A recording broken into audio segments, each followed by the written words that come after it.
Hello, and welcome back to JBoss's Soapbox, Episode 1, Part 5, about guns. Alright, listen, I know this is really long, but I hope you guys will watch all through all of this, or at least listen to all of it eventually. You know, it doesn't matter how long it takes you to listen to it, as long as you go through the whole thing.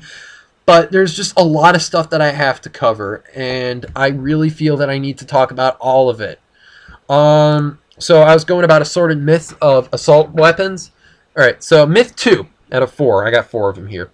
Assault weapons are used in 16% of homicides. Fact. This figure was concocted to promote an assault weapons bill in New York. Unfortunately, it looks like either that or something similar to it has passed, as me complaining about it. Their classification scheme included most firearms sold in the U.S. since 1987, which is centerfire rifles, shotguns holding more than 6 cartridges, and handguns holding more than 10 rounds. By misclassifying most firearms as assault weapons, they expanded the scope of a non-problem. Because, once again, assault weapons is technically a non-existent and invalid term. Myth 3. In the 1994 former federal assault weapons ban, 1994, did I say 1993? Anyway, the law upon which a lot of the New York ban has been based was effective. The facts. The National Institute of Justice said the following in June 2004. Quote, we cannot clearly credit the ban with any of the nation's recent drop in gun violence, and the ban covered only 1.39% of the models of firearms on the market, so the ban's effectiveness was automatically limited. End quote. The National Institute of Justice also said the following in March of 1999. The ban has failed to reduce the average number of victims per gun murder or multiple gunshot wound victims. End quote. Next quote. The public safety benefits of the 1994 ban have not yet been demonstrated. End quote. Next quote. The ban triggered speculative price increases and ramped up production of the banned firearms. Next quote. The ban ramped up production of the banned firearms prior to the law's implementation. End quote.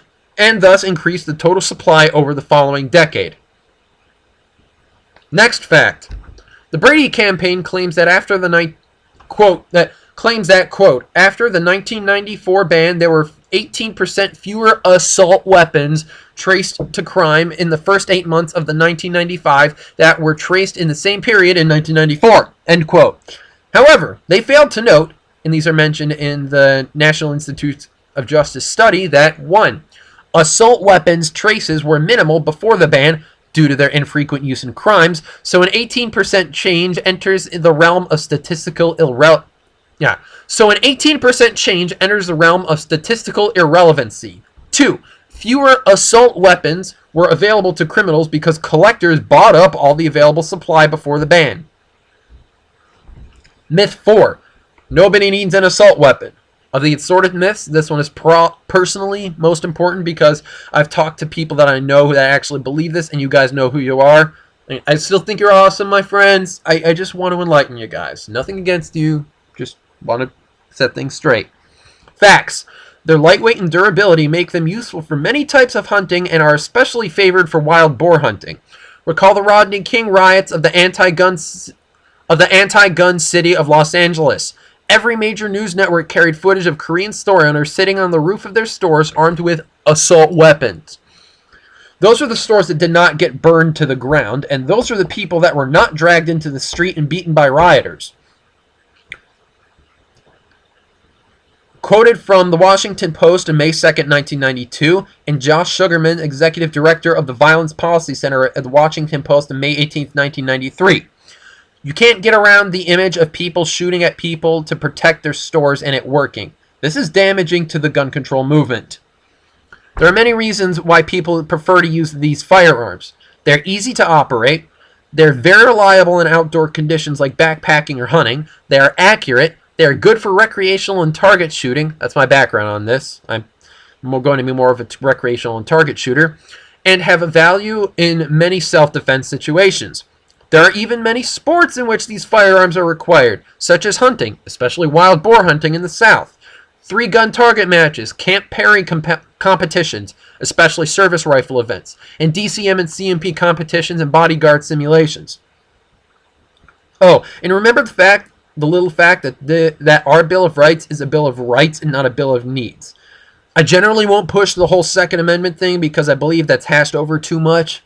But it is nevertheless a valid point, as overmentioned as it is, and still warrants at least some mentioning. Okay, now we're kind of got the end in sight. My two final mini topics, because they're comparatively shorter, about guns for this episode. First being laws on purchase and possession of guns in New York State, and second, at the very end, being Aurora, Colorado. Just a quick check of the time. Oh, plenty of time. Since these sections of laws are more wordy, I'm going to do more summarizing to speed things up. Excuse me.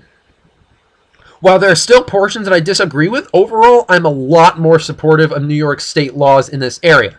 For the sake of brevity, I will only mention the laws which I disagree with in this case. If you click here, you can see the other laws that I did not mention, which there exists a fairly significant amount of.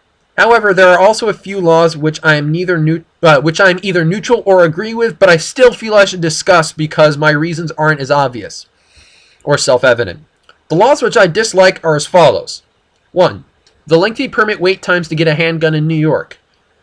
I'm actually kind of supportive of this more on the neutral side. Yeah, it can take well over half a year, up to a year in some cases, but honestly, I don't really mind. I can understand why some people would be annoyed, but I wouldn't be.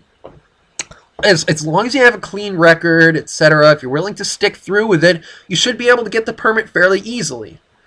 I don't really mind how long I have to wait, as long as I can eventually acquire or achieve what I want.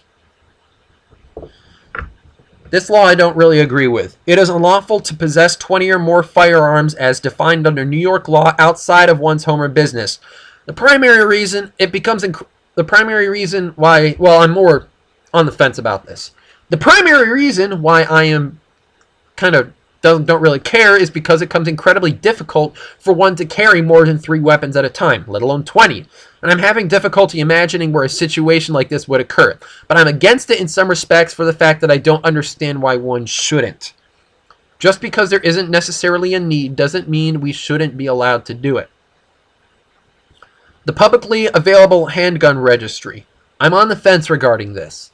It seems like a good idea at first, but gun laws shouldn't be treated the same as sex offender laws. On one hand, if it's publicly available, it would create a similar effect to robbers as if one open carried, i.e., do not mess with this guy. But on the other hand, that would also mean that they simply can go to the homes that don't have handguns and prey on them instead. Although admittedly, so they're still running the risk of looking down the barrel of a 12 gauge or some other long gun. In principle, although I don't necessarily like the police having this many tabs on me, let's face it, for the most part, our police forces are pretty darn trustworthy. For the most part. Like as a whole, like the nation as a whole. Now, the on-premises only law, meaning that for carry permits, they can only carry the handgun on the premises listed on their card. I'm openly against this rule. I don't need to give additional reasoning for this as I have gone, or much additional reasoning for this, as I've gone over this in incredible detail earlier in the episode.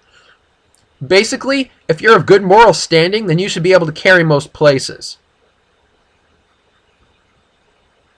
Alright, so next one. Basically, all the exceptions to the rules that make it harder for New York City to own guns. I'm against pretty much all of those. This is essentially falls into the category of too restricting on places where one is allowed to carry, as I've said before.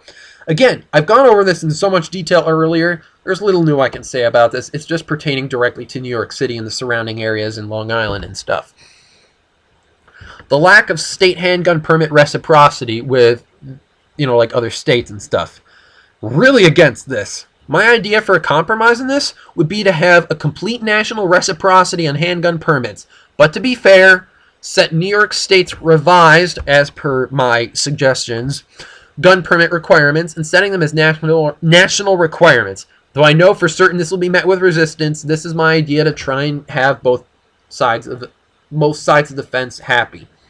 Even if you're simply driving, the problem with this is that even if you're simply driving through New York State, you could technically break the law. You are technically breaking the law if you just have the handgun in the back. Otherwise, like separated from ammunition, if you have all the right permits in your respective state, if you're trying to drive to like Maine or something, basically this technically means that even if there are reciprocities for states, south of New York State with states in the New England area. So if you're trying to drive into a New England state that would accept your license and you're from the south or whatever, you're essentially cut off from those states practically from bringing a handgun over there, because you're running the risk of having, a cop, because you're running the risk of being stopped over by a cop and you will get a felony. And vice versa if you're trying to go down south past New York State.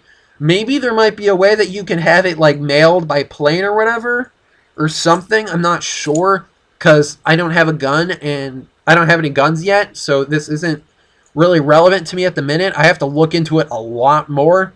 But for being carrying on yourself, which to be honest I trust the most because it's 2 feet away from me, it makes it incredibly and unnecessarily more difficult.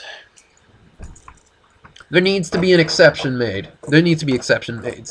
And then with mandatory minimum sentencing on illegal possession of a firearm. Though I agree with it being a felony, an illegal possession of a firearm, except for the fact that it's illegal, as I've mentioned 20 seconds ago.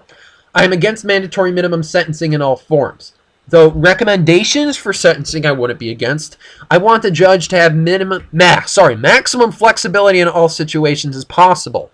But that is regarding specifically towards mandatory minimum sentencing, and that would be an entirely different episode that I'd be talking about that.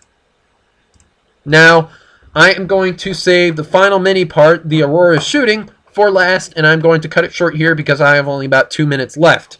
So I'm going to stop, and I will finish up with the final part in a couple seconds. So, see ya.